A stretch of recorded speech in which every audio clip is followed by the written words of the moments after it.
So my instinct is no power, nothing. And if I get my little pen tester, switch it on, no power.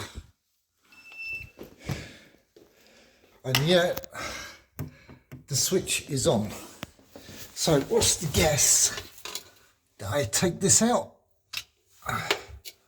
plug you in, I've got power. Now what happens, I mean that plug looks absolutely fine. What happens if I just press that in?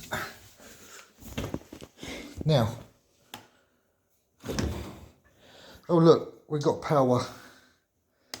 Yeah, it's going to be that socket down there. That's where the problem is. I hate you. I had to take this damn thing out again.